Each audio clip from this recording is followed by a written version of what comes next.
welcome back to another episode of Bookin' and Cookin'. I'm Vicki Fleshour. And I'm Kara Kinney. So it is the month of December and Christmas, and you can see our matching Christmas aprons. And we actually have pretty matching shirts. Oh yeah, Christmas I don't have shirts. on my Christmas shirt, but it is a winter hot cocoa shirt. So today we're doing Cardamom Shortbread cookies with an orange glaze. The spice of the month is cardamom. You can pick that up in the library in South Whitley, Indiana if you're close by, starting December 1st. So Kara's going to go over the recipe like we do every month and tell you a little bit about cardamom later on. Okay, this recipe is actually a fairly straightforward, easy shortbread recipe that would be perfect for Christmas and holiday time. And all it takes is 1 cup of powdered sugar, or 1 cup of salted butter, half a cup of powdered sugar, a teaspoon of cardamom, and a cup and 3/4 worth of flour, all-purpose flour. And then after we get our cookies made and baked, then we have an orange glaze we're going to put on it, and that takes a cup of powdered sugar, a tablespoon of orange juice, a tablespoon of milk, and some orange zest to decorate the top of the cookies. These will be good for giving as gifts to your friends and neighbors, or having on a holiday plate for your get-together. Okay, so we're going to start with the 1 cup of butter.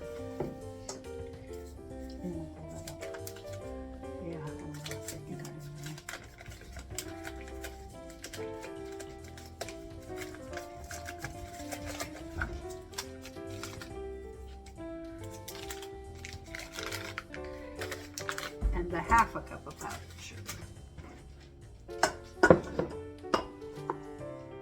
Cardamon's kind of expensive. This little container was $10.41, which is 0.135 ounces. $77 a pound. Yeah, you will find out later that it's a very expensive spice. That's why this is only a once-a-year recipe. Okay, we're going to you start it on low, and then once you get it going, then you turn it up on medium.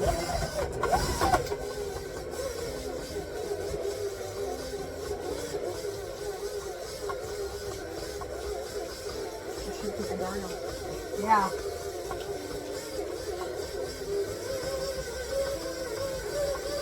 And you're going to mix it till the powdered sugar and the butter comes together and gets fluffy. Now we need to scrape down the bowl.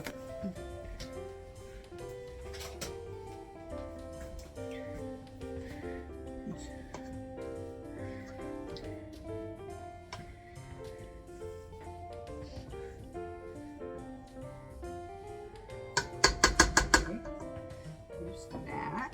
Now we add our 1 3/4 cup of flour.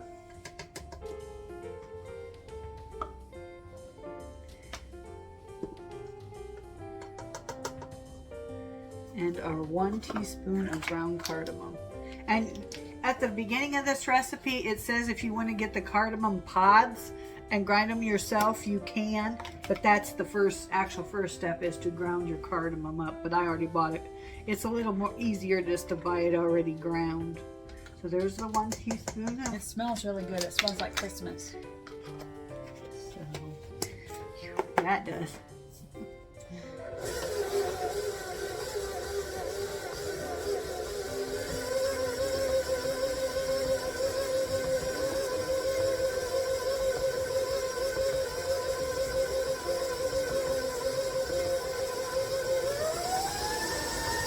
And the key to this step is make sure that you don't overmix it. You just want to mix the dough until it's like medium-sized chunks and there's no streaks of flour left. And I think that's actually pretty good. Okay. And that's what. Yeah. And this is what it'll be a thick dough. And then you just, once you get it done, you press the dough together onto plastic wrap.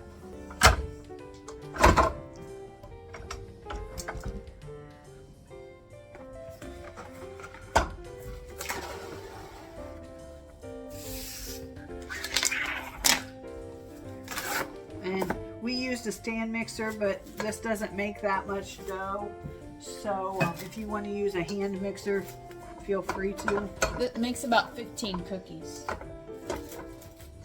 depending on the size of cookie you make.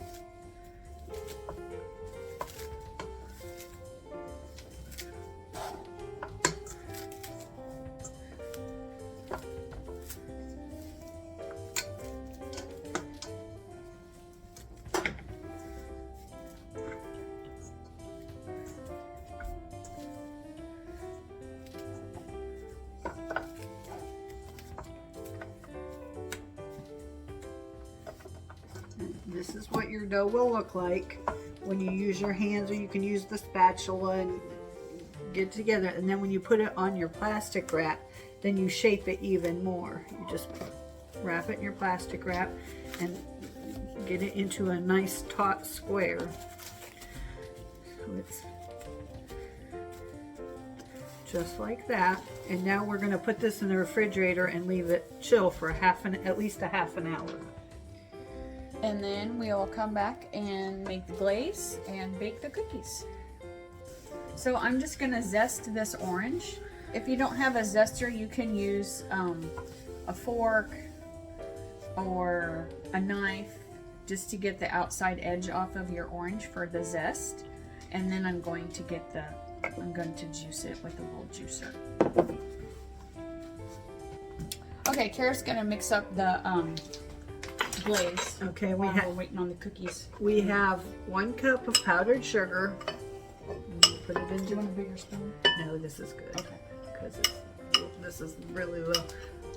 Almost all of the glaze is just powdered sugar and a little bit of milk and a little bit of orange juice. There's powdered sugar. Now we need 1 tablespoon of orange juice, which Vicky zested by hand, and it smells really, really good. There's Zested and squeezed. Yep. There's the 1 tablespoon of orange juice. Now we need a tablespoon of milk. And I gotta be honest, if I wasn't doing this on camera, I'd just dump and pour. I would too. So it's up to you. If you don't want a dirty measuring spoons, don't dirty them. So there's that. And now we're just gonna mix it up till we get a nice glaze.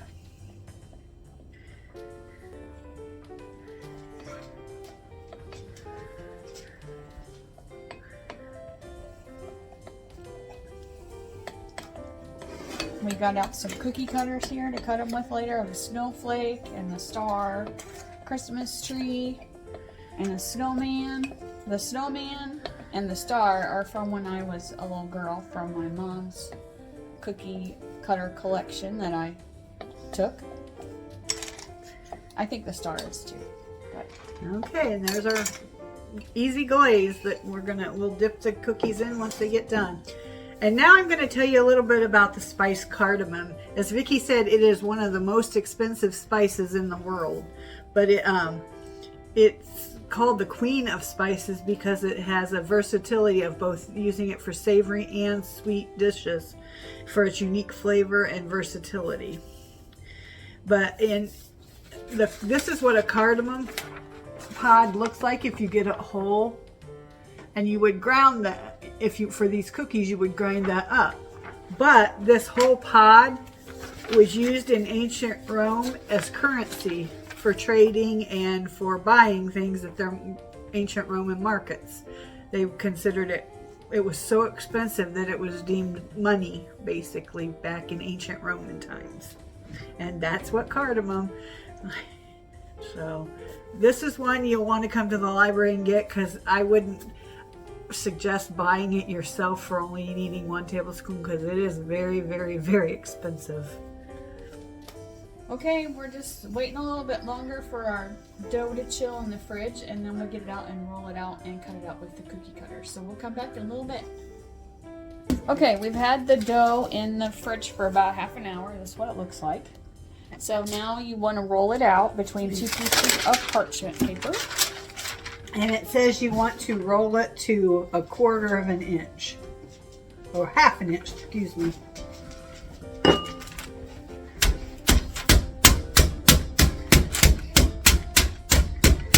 If you don't have parchment paper, you can use saran wrap too. Yeah. Or you can just use your counter. You just have to wash your counter off of it. I'm gonna... Yeah. I'll hold on for it. You might need 2 people for this part. It doesn't want to stay. Okay, I'm gonna come this way on it. Maybe.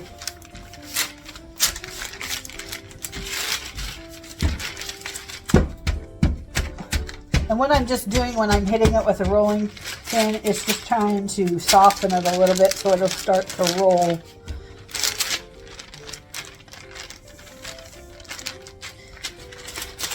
Yeah. It needs to go quite a bit more, Yeah. but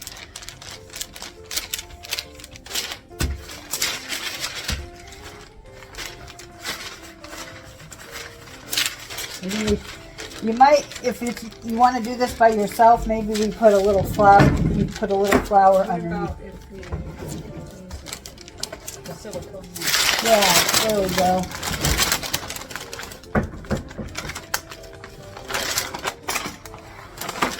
That might hold it. Yeah, there we go. There you go.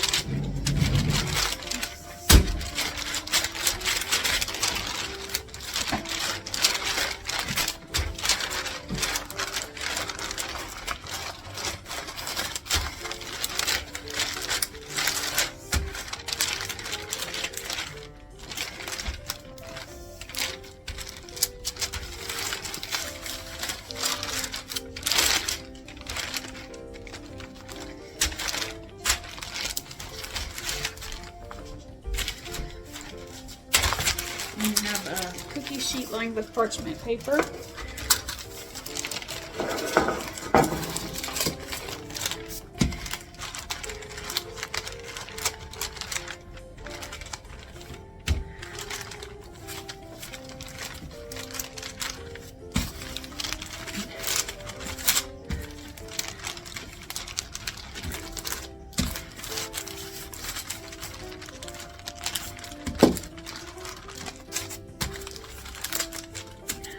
See what that looks like. And I think I need to do a little more in the center. It's a little thick in the center.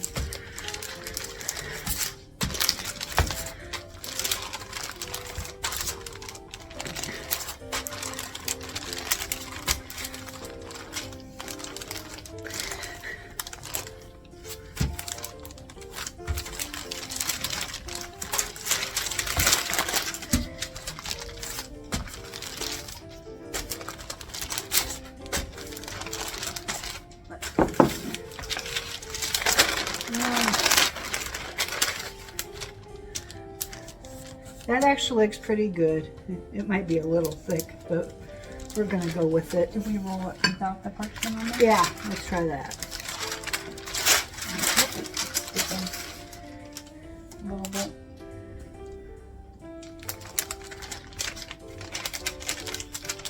Maybe don't try it without the parchment, it's sticking.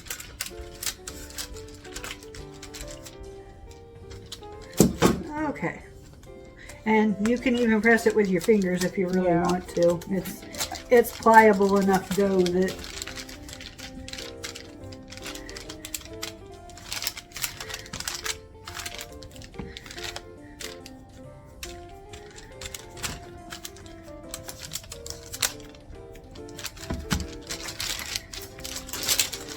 okay, and we're just going to start to cut it Cookie cutters, with our cookie cutters. maybe. You could go ahead and cut them all. It's sticking to the parchment a little bit, but you can peel them up. Reform your cookie if you have to.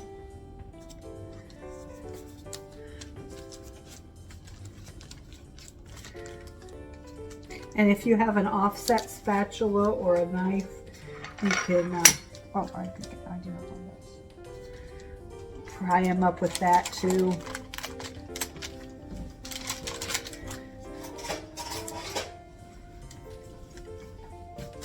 Yeah, we'll try the offset.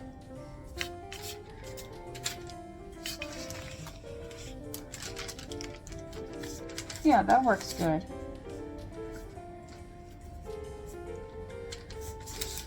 And depending on the size of your cookie cutters is how many cookies you're going to get too. If we use this great big snowflake, we're not going to get a lot of cookies.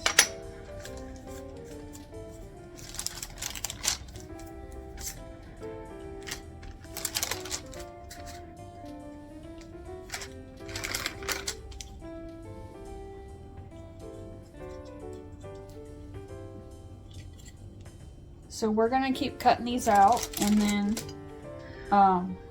we'll show you what they look like before they go in the oven. Okay, our cookies have been in the freezer for about 15 minutes. So after you cut them with your cookie cutters, you put them in the freezer for 15 minutes. The recipe said to put them on a plate and then transfer them to your cookie sheet, but I had room in the freezer for the cookie sheet, so they've just been on the cookie sheet. Now, do you think we should, I'm going to ask Kara this question. Do you think we should let this come up to room temperature a little bit before we put it in the oven? Yeah, we want to. So we're going to leave them set here for a few minutes and then put them in the oven. And they have to be in the oven for 20 to 22 minutes. So this is a long bake at 325. And we have a little bit of dough left that we put back in the refrigerator because it was getting a little soft. So we're going to put these in the oven, and then we'll show you what they look like when they come out. Our cookies are done. Here's what they look like. They were in the oven about 18 minutes or so, and then we glazed them with our orange juice glaze, and then we put the orange zest on top. They also would be good if you candied the orange zest. We thought of that after we had them done. So we hope you enjoy this. They're really good. We tried one without the glaze. Do you want to try one with the glaze? Sure, I'm going to try one of these on here that are. Okay. A couple of them broke. Maybe on purpose. Maybe on purpose. So what does this taste like? Mmm. Oh, you can really taste the orange juice. Yeah, these are very good. Okay. What's our recipe next month, Kara? Creamy chicken taco soup for January. Oh yeah. We'll have taco seasoning. So we hope you enjoy this video and give it a try, and give us a like and a share and a subscribe. Come in the week after Thanksgiving, and the recipe will be there on Monday morning. So we'll see you all later. Bye. Bye.